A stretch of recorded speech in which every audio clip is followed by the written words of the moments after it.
Bienvenue tout le monde, c'est Nishant et aujourd'hui je vous accueille dans cette vidéo qui est une FAQ. Alors qu'est-ce qu'une FAQ? Une FAQ est une fois à question. En clair, un créateur de contenu ou tout autre type de personne va permettre à sa communauté de lui écrire des questions qu'il répondra dans une vidéo ou même dans des stories sur comme par exemple Snapchat, Instagram, etc. Et aujourd'hui, je sais que cette vidéo FAQ aurait dû être produite depuis longtemps, mais j'attends en fait d'avoir quelques questions.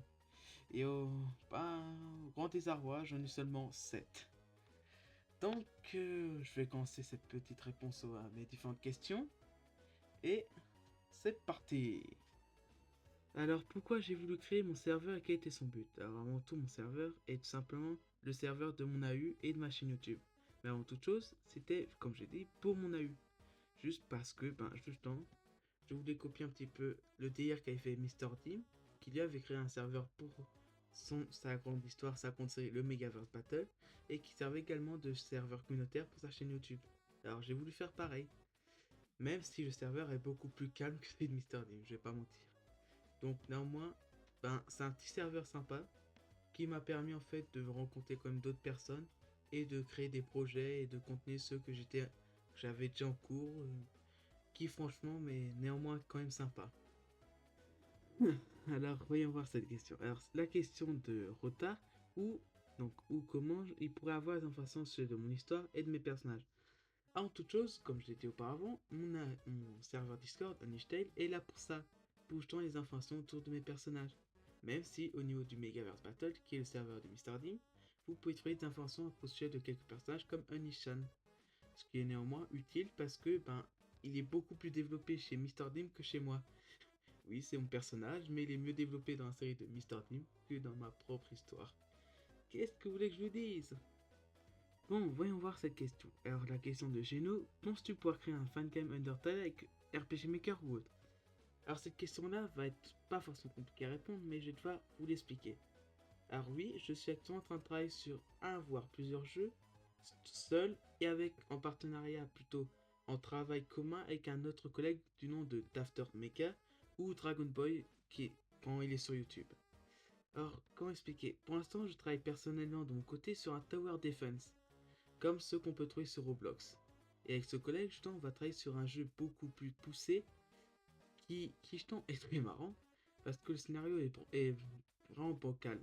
Mais je vous en parlerai plus quand le moment sera venu et qu'on aura fini tous les deux chacun de bosser sur nos jeux respectifs. Alors, vais-je faire des vidéos IRL sur ma chaîne YouTube et si oui, quoi comme vidéo? Alors pour l'instant, le projet de vidéo IRL n'est pas encore dans le programme parce que je veux garder pour l'instant mon anonymat, même si on pourrait me deviner, savoir qui je suis via ma voix. Et pour autant, néanmoins, la vidéo IRL n'est pas encore dans mes projets. Certes, j'en ferai dans le futur, quand j'aurai plus, comment dire, quand j'aurai plus confiance en moi pour montrer mon visage. Pour l'instant, je continuerai de comment dire, mon type de vidéo, donc les doublages, les jeux et les réactions, qui sont néanmoins ce que je sais le mieux faire et ce qui me fait franchement plaisir. Donc, le jour où je ferai des vidéos IRL, n'inquiétez pas, ça va changer une partie de ma chaîne. Alors, vais-je faire une vidéo sur Undertale Yellow? Alors, Undertale Yellow est un fangame qui m'intéresse énormément. J'y ai déjà joué un tout petit peu pour tenter de voir les différents secrets, mais je n'ai pas forcément énormément avancé dans le jeu. Pour ce qui est d'en faire une vidéo, ce n'était pas forcément ce que j'avais envie de faire en premier.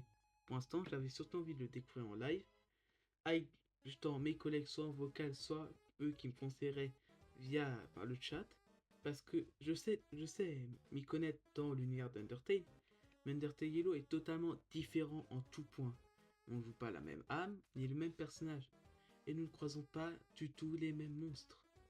Et c'est pour ça que franchement, je préfère le faire en live, comme ça je pourrais être assisté par justement les viewers et mes amis qui sont là pour m'assister. Mais comme j'ai dit, je le ferai. Mais je pense surtout en live le ferai. Ah, là, une de mes questions favorites. Vas-tu faire une vidéo sur Megaman, Pizza Tower ou autre jeu que j'aime bien? Alors en tout, Pizza Tower, Megaman, etc. sont des action platformers accompagnés du Metroidvania, qui est un type de jeu que j'aime énormément. C'est compliqué et il faut être stratégique. Il faut faire attention aux décors et aux différents ennemis tout en s'adaptant. Donc bien évidemment que je compte les faire, mais quand j'aurai un meilleur PC, ce qui n'est pas encore le cas. Il y a certains jeux que j'aimerais absolument faire, mais qui sont trop gros. Mais je vous promets que le jour où j'aurai un bien meilleur PC, un bien meilleur setup, je vous promets, il va y avoir des choses qui vont se passer, hein. Je vous le dis, hein. Quand est-ce que je t'ai une écriture d'un échelle pour que je puisse t'aider dans le Megaverse Battle? Comment répondre à celle-là? Alors, ça risque d'être compliqué parce que j'ai beaucoup de projets à côté, comme j'ai dit. Des projets de jeu, j'ai du doublage, j'ai vraiment beaucoup de choses à côté. Et puis aussi, j'ai des problèmes, je peux avoir, j'ai en ce moment des problèmes familiaux dus à des événements qui se sont passés. Et même mentalement, je suis pas forcément apte à contenir l'écriture d'un long scénario. Il me reste des détails que je dois mettre en marche et d'autres éléments que je dois faire fonctionner avec les autres dans ce scénario. Ce qui va être compliqué à être mis en production. Mais je promets que le jour où le scénario sort, ça te fera plaisir. Je te promets, Mister Dim. Bon, nous y voilà. Cette faculté rapide et petite, mais au moins vous avez pu savoir des choses supplémentaires et je tiens à vous faire quelques petites annonces. En toute chose, je suis actuellement en train de travailler sur un doublage de Noël dans lequel je serai accompagné par donc Dragon Ball slash aka After Omega et peut-être d'autres collègues qui viendront m'assister. Mais c'est pas que ça. Comme j'ai dit, je travaille sur un jeu, donc il se peut que que j'aurai un style un rythme de production moins cadencé. Je sais que je bosse pas forcément tout le temps, mais il m'est déjà arrivé d'avoir un rythme assez normal. Donc ne vous inquiétez pas, je ne suis pas mort, juste que je bosse sur des projets secondaires. Et pour faire plaisir, je vais vous permettre d'avoir accès au premier extrait de ce doublage que certains reconnaîtront sûrement. Ah, regarde, je suis toi. Dis-moi, pourquoi il faut toujours que tu aies ton œil magique d'actif? Mais qu'est-ce que tu veux dire? Je veux dire, ça, tu utilises beaucoup de pouvoir, n'est-ce pas fatigant? Et puis, t'as des yeux blancs, non? Ouais, j'en ai, mais franchement, qui s'intéresse? Je veux juste dire que, franchement, une petite pause, ça te ferait du bien. Et puis, je suis curieux. Curieux à propos de mes yeux. Waouh, gamin. Allez, j'ai envie de les voir. D'accord, d'accord, les voilà. Les voilà, t'es content, gamin? Waouh, je me sens beaucoup mieux. Surtout, je me sens super paisible. Et tu vois, je te l'avais dit.